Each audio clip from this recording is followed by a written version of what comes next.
જૂનાગઢ જિલ્લાના ઉના તાલુકામાં ભાચા ગામ અને સામકાંઠા વિસ્તારના પરિવારો 5 વર્ષથી મુશ્કેલીઓમાં જીવી રહ્યા છે।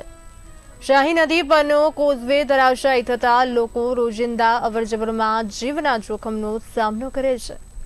બાળકો, મહિલા કે વૃદ્ધ સૌને નદી ટ્યુબ અને દોરીના સહારે પાર કરવી પડે છે। સુવિધાઓના અભાવે આજે આ પરિવારો જાણે 18મી સદીમાં જીવવા મજબૂર છે। ખેતીવાડી માટે લાઇટ અને બીજી સુવિધાઓ પણ ઉપલબ્ધ નથી, જેને કારણે લોકો જાણે 18મી સદીમાં જીવી રહ્યા હોય એવું લાગે છે। સ્થાનિક આગેવાનોના જણાવ્યા અનુસાર અનેક રજૂઆતો અને વચનો છતાં કોઈ જ પગલાં લેવાયા નથી। પછી અમારે જો પુલ ગામ અને આંગણવાડી આ કાંઠે છે, ગામ અને આંગણવાડીનો સંપર્ક કરતો પુલ છે એ તૂટી ગયો છે। તો બાળકોને લાવવા કઈ રીતે? એક પકેડી છે, ત્યાંથી મારા હેલ્પર બેન છે એ બાળકોને લાવે છે જીવના જોખમે ને અત્યારે કઈ પણ બીજું કામ હોય તો ટ્યુબ મૂકીને એના માધ્યમથી છે અવર જવર કરીએ છીએ। આંગણવાડીમાં કેટલા બાળકો અભ્યાસ કરે છે? આંગણવાડીમાં અત્યારે 15 જેટલા બાળકો અભ્યાસ કરે છે। અડધા બાળકો ગામમાંથી આવે છે, અડધા આ કાંઠે સામે કાંઠે દેવી પુંજક વિસ્તારમાં તે પુલની રજૂઆતો અમે દર વર્ષે અનેક વખત કરતા આવ્યા છે। 2 વાર જિલ્લામાંથી નામંજૂર કરવામાં આયોજનમાંથી નામંજૂર કરવામાં આવેલ છે।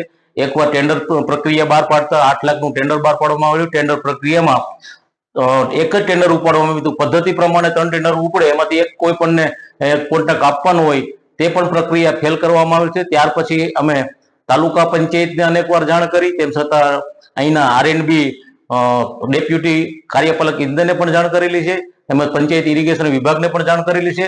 અવારનવાર આ પુલ બાબતે અનેકવાર જાણ કરેલી છે, તેમ છતાં કોઈ તંત્ર આ બાબતે ગંભીરતા લેતું નથી અને લોકો અમારા ગામના હેરાન પરેશાન થાય।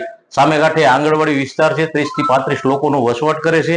ત્યાં લાઇટનો પણ પ્રોબ્લેમ છે, લાઇટ પણ સુવિધા મળતી નથી। અમે પીજીવીસીએલમાં પણ અનેકવાર રજૂઆત કરેલ છે।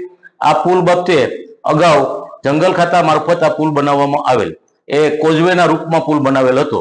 અરે ડિપાર્ટમેન્ટલી અમે કોઈ પણને જાણ કરીએ તો એમ કહે છે કે ભાઈ અમારામાં આવતું નથી। અમારે રોડથી પુલ બનાવવાનો થાય તો અમારામાં આવે।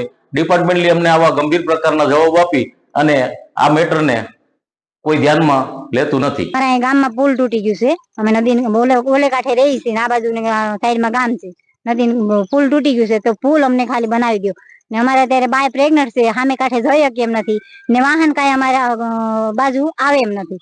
આંગણવાડી ક્યાં આવેલી છે? આંગણવાડી અમારી બાજુમાં જ આવેલી છે। ત્યાં છોકરા જો ભણે છે, આ ગામમાં પણ ભણવા આવે છે તો એ ટૂપ ઉપર આવે છે, ટૂપ ઉપર જાય છે। તો કાંઈ પણ થયું હોય તો એની જવાબદારી કોણ લે સાહેબ? તમે આ ટ્યુબ ઉપર જાવ છો, તમને ડર નથી? ડર લાગે છે। હું પડીતી હોત ને મરી જાત, પણ આદમીનું 2-3 આવી ગયા, હાથ પાડ્યો ને મારા છોકરાને વહુએ તો હાથ પાડ્યો તો રહી ગઈ, વળી નકર તો મરી જ જવાની હતી। મને તરતાય નથી આવડતું। તમારી પાસે શું સરકારની અપેક્ષા છે? તમારી શું સરકાર પાસે અપેક્ષા? સરકાર પણ અમારી ઈ જ અરજ છે કે અમને ખાલી એક પુલ બનાવી દો। પુલ ન બને તો કાંઈ નહીં, પાણા નાખીને અમે ખાલી કેડી કરી દો હલાય એવી, બીજું કાંઈ અમે કહેતા નથી।